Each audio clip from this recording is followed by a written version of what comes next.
Most towns usually have a lot of churches in them.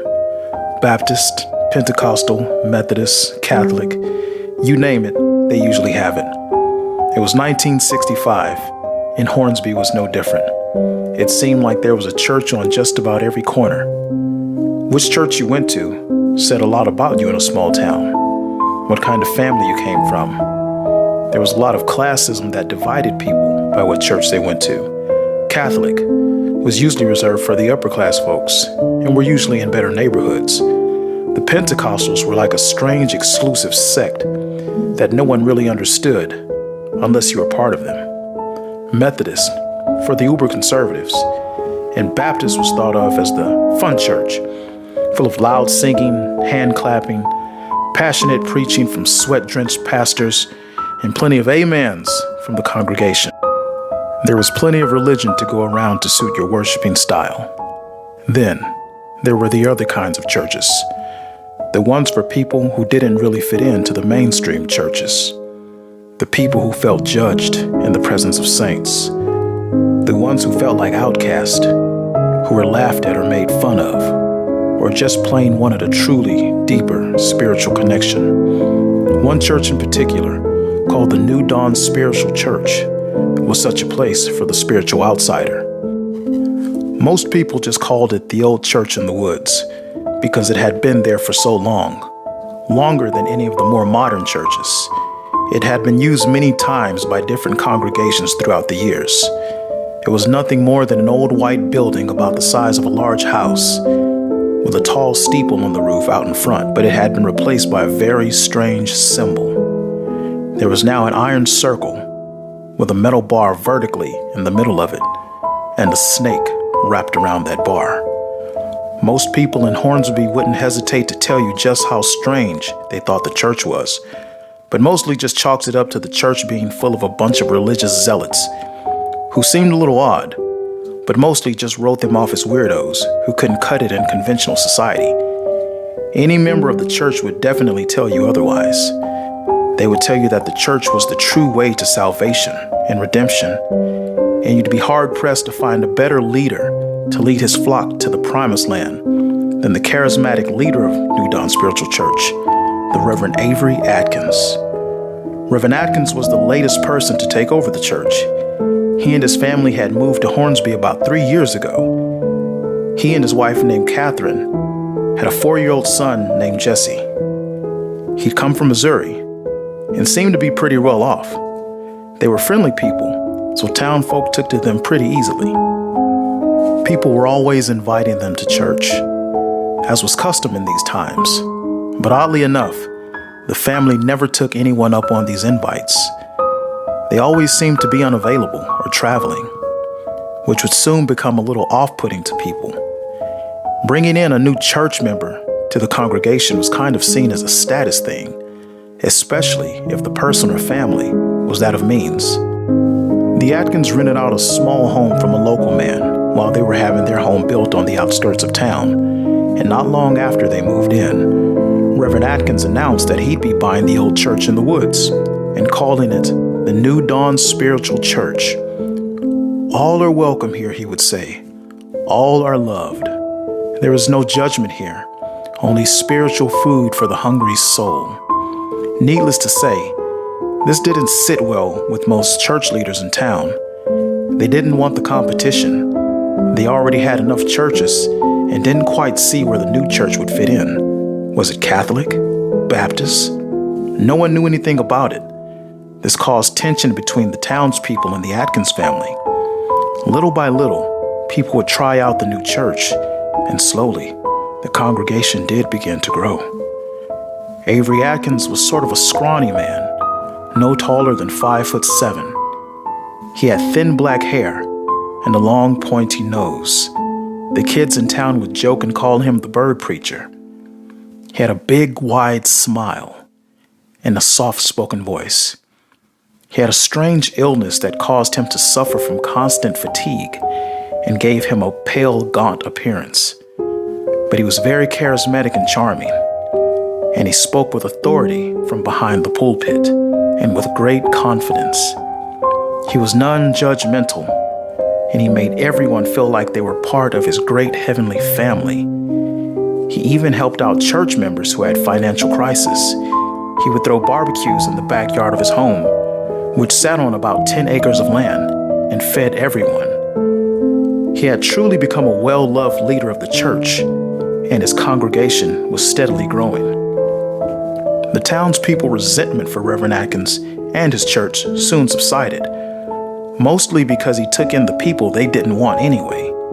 The undesirables, the unclean, the poor outcast. The New Dawn Spiritual Church was a place for the sinner to feel loved and accepted. And they were told that God loves them too, that their lives meant something, and that they had a purpose. Reverend Atkins looked upon the people as his children, and they saw him as their spiritual father. One Sunday, when people began showing up for service, they noticed something very different with the church.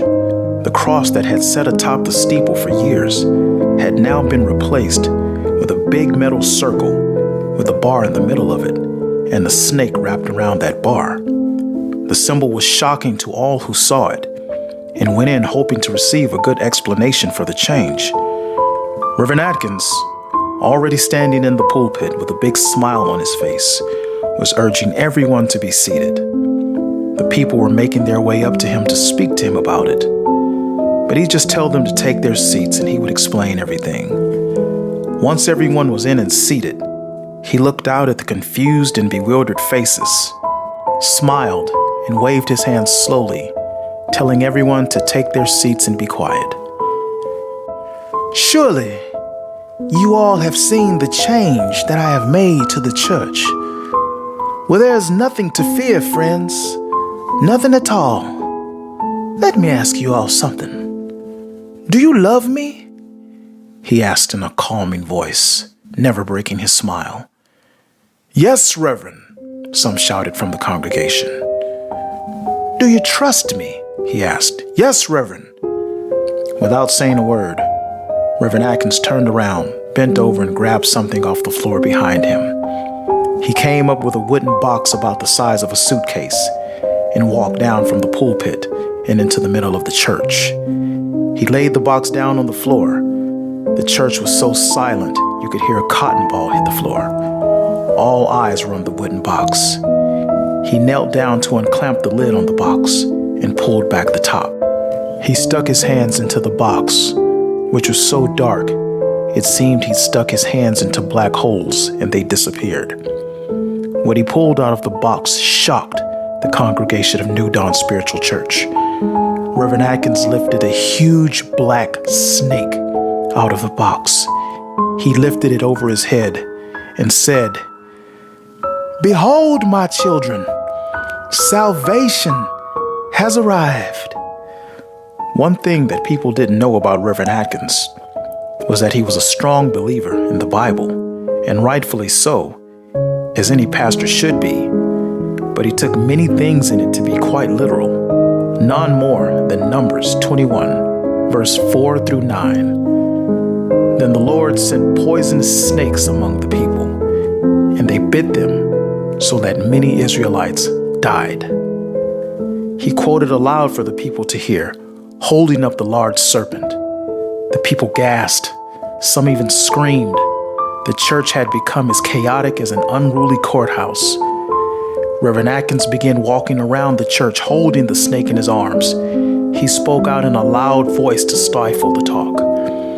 When Moses and the people of Israel were in the wilderness, after being freed from Egypt, even after witnessing the miracles of God, the Lord's awesome power, they grumbled against him. They complained.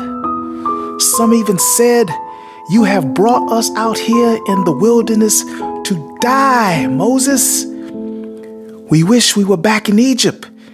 At least there we had food and water and a roof over our heads. Why have you done this to us? Where is the Lord?" The Lord became angry with the people of Israel, and he sent venomous snakes amongst them. Many were bitten, and many died. My children, the grumblings of these people represent our sins. Our never-ending appetite for more, the insatiable greed for lust and carnal things, earthly things, the desires of the flesh. The Lord made a way to heal the people of their sicknesses that came from the snake bites. Heal them from their sins. He told Moses to make a bronze snake on a pole and simply have the people to look upon it, and whoever looked was healed. This is our faith, the snake. The congregation looked on in shock and confusion.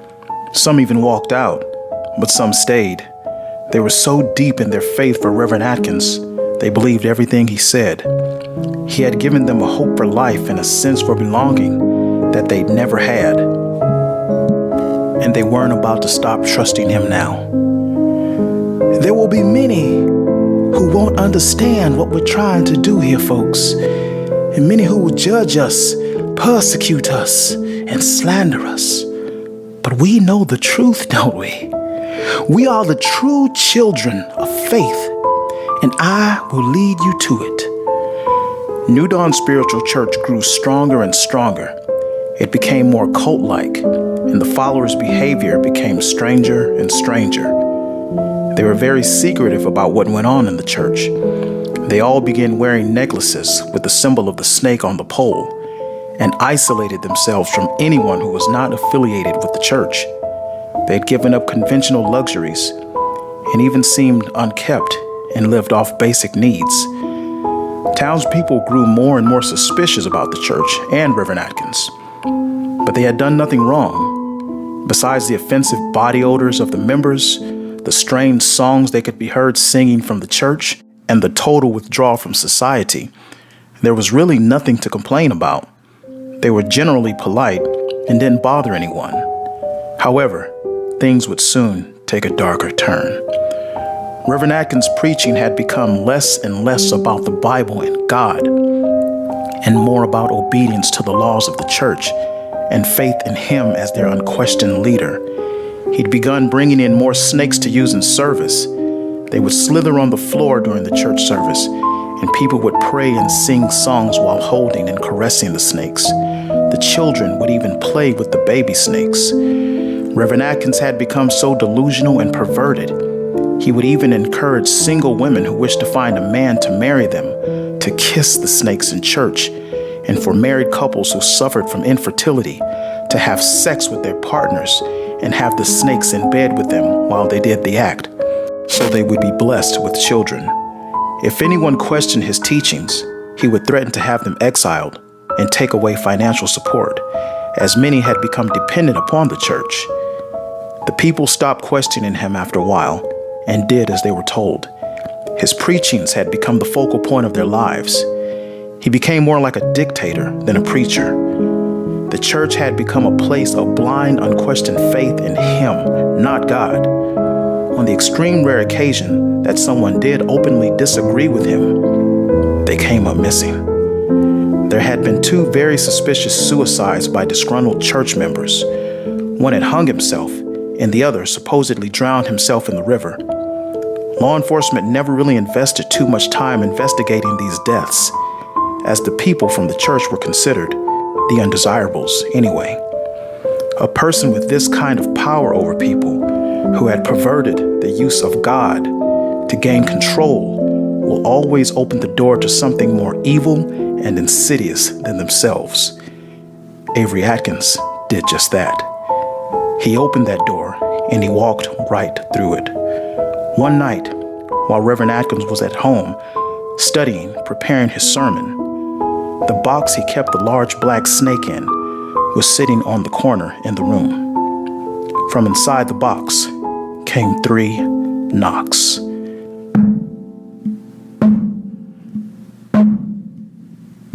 Reverend Atkins just stared at the box, not saying a word. A few seconds went by. Then 3 more knocks came from inside the box. a bit louder and faster, enough to startle the pastor. Reverend Atkins, looking at the wooden box with bewilderment, took a deep breath and said, "Come in." The clamps on the box unclamped by themselves. The sound loudly echoed in the quiet room. The top opened, folding up, revealing the darkness inside the box. Then, the black snake crawled out and slithered towards Reverend Atkins. The preacher didn't move. He just watched as the large serpent made its way towards him. The snake stopped, and in front of him tilted its body up and postured in front of him. It looked at him right in his eyes, and there was silence.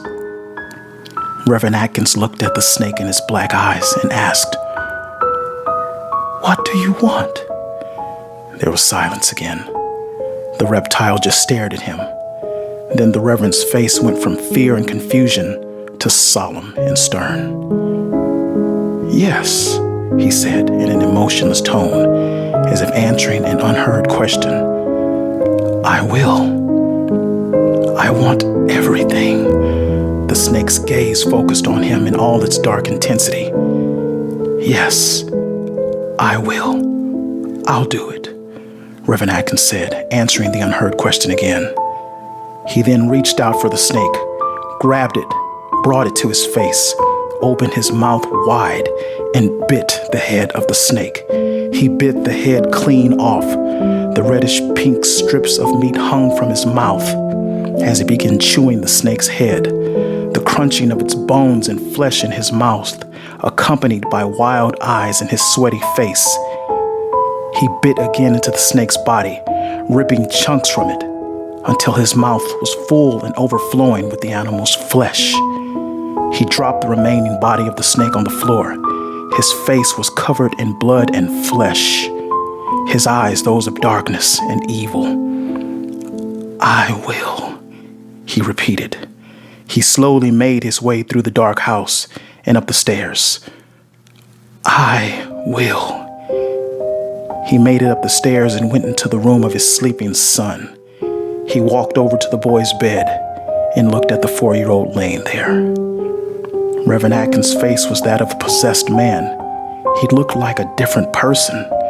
He stared intently at the boy. "Not enough," he said. He turned and left the room and went down the hallway and entered the bedroom of he and his wife. The Reverend walked over to the bed where his wife was sound asleep, placed his hands around her neck, and began to squeeze. She woke up but couldn't make a sound. The life was being choked out of her. She attempted to claw at his face, but his intention to kill her was stronger than any defense she could muster. He didn't say a word, just choked and squeezed her neck until her arms finally went limp and her eyes were empty. Immediately, he collapsed to the floor next to the bed and died right there after killing his wife. The next day, when Reverend Atkins and his family didn't show up for service, a church member went to check on them at their house. When they arrived, they knocked on the door. The little boy, still in his pajamas, answered. "Good morning, little Jesse. Where's your mommy and daddy?" they asked. "Mommy is still asleep. Daddy's on the floor praying for her," the child said. "On the floor?" the member asked. "Yes, on the floor." This sounded strange, so the person called out for Reverend Atkins. "Shh, you're going to wake up Mommy," the boy said. The church member made his way upstairs and into the preacher's room, where they found the 2 dead bodies. Reverend Atkins' wife laid on the bed, her eyes open, and her mouth twisted in a way representing her fight for air in her last moments. Reverend Atkins lay face down on the floor. A pool of dark greenish-yellow fluid that could only be described as bile leaked from his mouth. It was a horrible scene and a mystery that shook the town to its core. The church closed down after the deaths of Reverend Atkins and his wife. Their son Jesse was adopted by a local family, ironically by another pastor and his wife, who had no children of their own. Time went by, and eventually, the horror of that day became a thing of the past, a shameful memory that former church members and the townspeople just wanted to put behind them. was never known exactly what happened to Reverend Atkins or his wife, but their deaths were fueled by stories and rumors that would haunt the town for many years. That was 23 years ago. The year was now 1988. The town of Hornsby had changed some. There were some new fast food restaurants, a movie theater, some new retail stores, and some new faces. But for the most part, it really hadn't changed much. The town was essentially the same, kind of stuck in time. It was an old town with a facelift. Jesse, the son of Reverend Atkins, was now 27 years old and was a well-adjusted and well-liked young man in town. He had very little memory of his previous life with his old family and had fit in quite well with his new one. Jesse had even become involved in the ministry of his adopted father, John Pierce. He also had a girlfriend named Sarah, whom he'd been dating for a little over a year and planned to ask to marry him soon. She and her family were also members of Pastor Pierce's church. Jesse had been college educated and had returned home to put his accounting degree to good use and manage the finances of his family's church. He was well-spoken, and he was very interested in biblical studies. He could quote the Bible back and forth, and many thought that he himself should one day take over the preaching responsibilities of the church. But Jesse always insisted that his place was behind the scenes. Some of the older townspeople, who were still around from the old days of the Atkins church, would sometimes tell him just how much he looked like his real father, how he had his big, wide smile and soft-spoken voice. But Jesse had gotten used to this by now, so it didn't bother him. It was no secret who his real father was. Everyone knew the story, but Jesse didn't care. He was very happy in his new life and was quick to remind people that he was Jesse Pierce, not Jesse Atkins. His life was going really well despite his past, and he and his adopted father had even begun talks of expanding the church. By all accounts, he was a young man with a bright future. One day, Jesse and Sarah decided to go for a ride around town when they came upon a dirt road that led down a heavily wooded path. They rode down a little ways and saw an old white building on the side of the road and somewhat of a clearing, so they stopped to take a look. "I wonder what that used to be," Sarah said. Jesse was silent for a couple of seconds before he spoke. "I know exactly what that place is. It's my father's old church. I didn't know Pastor Pierce had an old church out here." "No," Jesse sighed. "Not him. My real dad, Avery Atkins, Reverend Avery Atkins." Sarah's eyes got as big as saucers. "Are you serious? That's New Dawn Spiritual Church?" "Yep, that's it." They pulled over to the side of the road and got out to get a better look at the old place. They stood there in silence and awe of the old church, thinking about its history. Both their eyes seemed to move up at the same time to see the infamous symbol at the top of the steeple that made the church so recognizable, the iron circle with the snake wrapped around the bar. Sarah's voice finally spoke and broke the silence, actually startling Jesse. "Let's go in." "What?" Jesse shot back. "Let's go in." "Absolutely not," he said. "Why on earth would you ever want to go in that place?" "I can't believe you don't. I mean, it's your history, Jesse. Maybe there's some family pictures or something like that in there. You can't tell me you're not the least bit interested, not just a little curious." Sarah was the adventurous type, more free-spirited. It was one of the many things that Jesse loved about her. He felt she brought balance to his life, as he was more reserved and took a more cautious approach to life. She was always trying to get him to try new things. Look, we could go in there and that place could come down around us, and God only knows what kind of animals have made that place their home. "Jesse, that place has been standing there for 20 years. I'm sure it can stand another 15 minutes or so." "And you mean to tell me you're afraid of a few squirrels and crows?" she teased.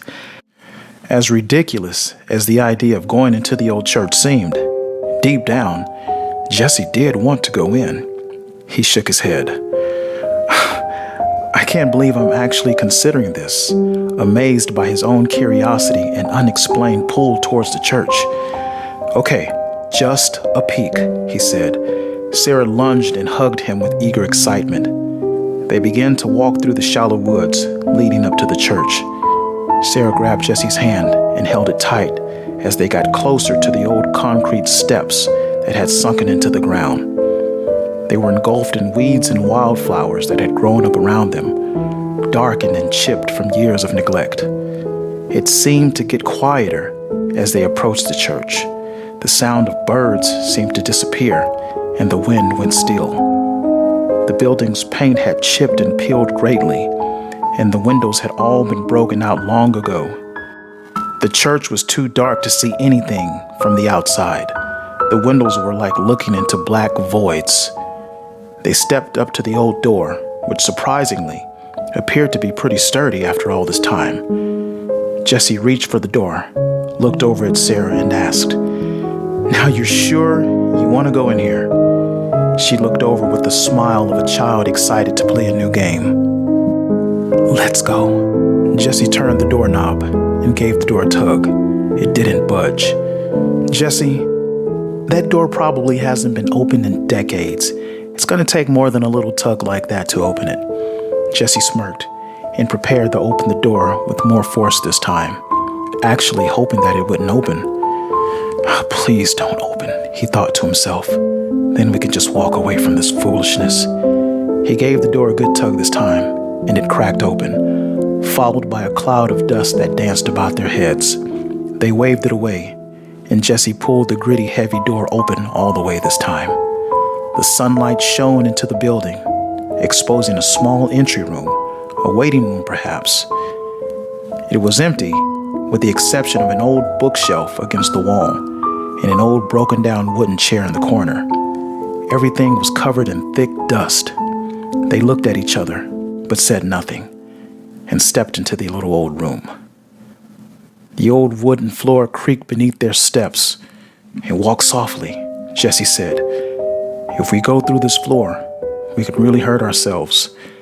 Stepping further into the room, they saw a door that led to the main area of the church. Surprisingly, there was a small window on the door, still intact, but it was covered in too much dust to see through it. Jesse went to open the door. Sarah, still holding Jesse's hand, moved her hand up his arm and pressed herself against him. "Well, guess we might as well go in," Jesse said. Sarah looked over at him and smiled, appreciating his newfound sense of adventure. He opened the door, and the sunlight slightly lit the big dark room with dusty gray pews on each side. The carpet was so dirty, it was impossible to determine what color it had once been. The walls were bare, and straight ahead was the raised pulpit where Reverend Avery Atkins preached to his congregation. They walked shoulder to shoulder, looking all over the old church. The place smelled old and forgotten. The church offered a sense of dark mystery they could never fully grasp. The floor creaked and squealed as if in pain with every step they took. Sarah looked over the old place in wonder and amusement, and wondered what it was like here when Reverend Atkins preached his fiery sermons holding snakes. It was just another adventure for her, but for Jesse, it was a different feeling. What had begun as apprehension had quickly turned to discomfort. It was as though they were being watched. Though it was just he and Sarah there, he felt a heavy energy, a presence, and felt as though they probably should not be there. He kept this to himself, however, not wanting to disappoint Sarah, so he kept going. They'd walked over the whole church and even the back area where they used to teach Sunday school and feed people. The place was plenty creepy, but there was nothing there. No relics from the past, no old photos, just a few pieces of dust-covered furniture. "Well, that's all there is to see. Let's get out of here," Jesse said. Sarah kissed him on the cheek. "I'm so proud of you, my big, strong man. You're so brave." Walking back to the main area, Jesse glimpsed over at the pulpit and noticed something on the floor behind it. "Hey, what's that?" he said. "What's what?" "On the floor behind the pulpit." "I didn't see anything when we first passed it." "Me either." Jesse made his way over to the pulpit to check it out. Sarah walked down in front of the pulpit. "Give us a sermon, Pastor Jesse. Your congregation awaits you," she joked. "It's an old box," Jesse said, kneeling down to get a better look at it. "What's in it?" she asked. "I don't know. It's got a clamped top on it." Jesse unclamped the top and opened the box. It's empty," Jesse said, sounding disappointed. "So how about that sermon, Pastor Jesse? Come on, don't be shy now," Sarah joked again. Jesse put the lid back on the box, picked it up, and turned to face Sarah. I think I'm going to keep..." Jesse froze.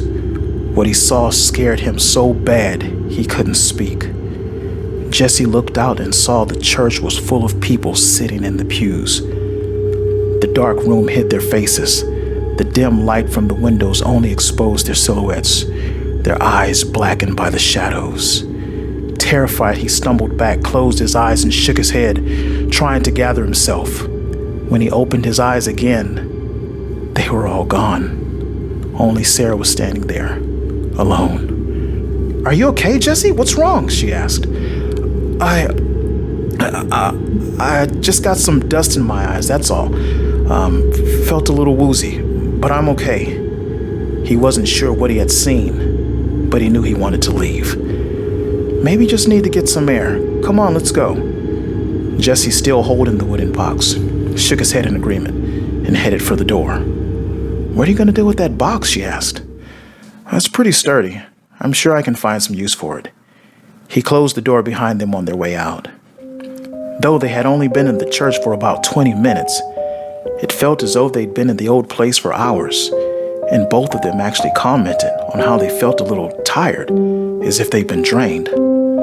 Walking back to the car, Jesse turned and looked at the church once more and noticed the door was now halfway open. "Sarah, didn't I close that door on the way out? I'm certain I did." She turned and looked. "Yeah, you did. Maybe you just didn't shut it hard enough. It's an old door. Come on, let's go." She didn't sound convincing, as she knew Jesse had firmly shut that door. Without saying a word, they both began to walk a little faster, getting to the car. While in the car, they both looked at the church again, staring into the half-open door. It was pitch black and nothing to be seen. Then, a loud bump came from within the church. It sounded as if something heavy had fallen over. They both jumped and did not wait around for something else to happen. Jesse started the car and took off out of there as fast as he could and back to the main street. "What do you think that was?" Sarah asked. Something probably just fell over," Jesse said, trying to sound composed. "Maybe the floor caved in. We may have loosened something while walking around in there." "Yeah, that makes sense," Sarah said. "Hey, look, no more exploring for a while, huh?" Jesse said, now smiling. Sarah grabbed his hand, and they both had a laugh about it. But Jesse was still bothered by what he had seen, or what he thought he had seen, inside the church.